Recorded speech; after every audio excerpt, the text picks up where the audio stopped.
Envoyer des troupes occidentales à la rescousse de l'Ukraine en difficulté, Emmanuel Macron brise le tabou.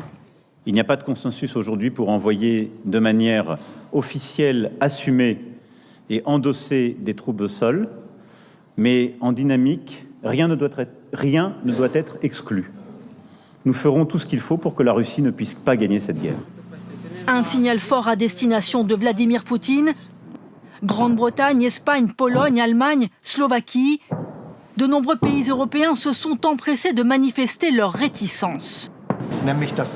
Il n'y aura aucune troupe au sol, aucun soldat envoyé ni par les États européens, ni par les États de l'OTAN sur le sol ukrainien.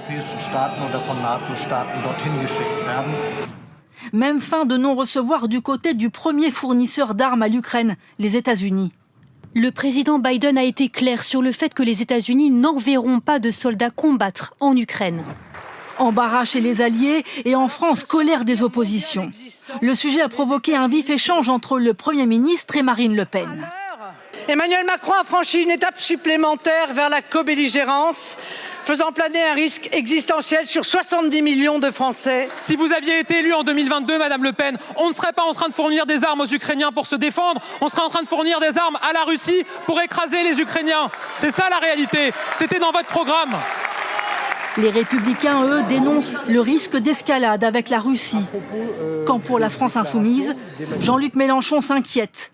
L'envoi de troupes en Ukraine ferait de nous des belligérants. La guerre contre la Russie serait une folie, écrit-il. À Moscou, la réaction est cinglante. Toute intervention au sol en Ukraine ne serait pas dans l'intérêt des Occidentaux, selon le Kremlin.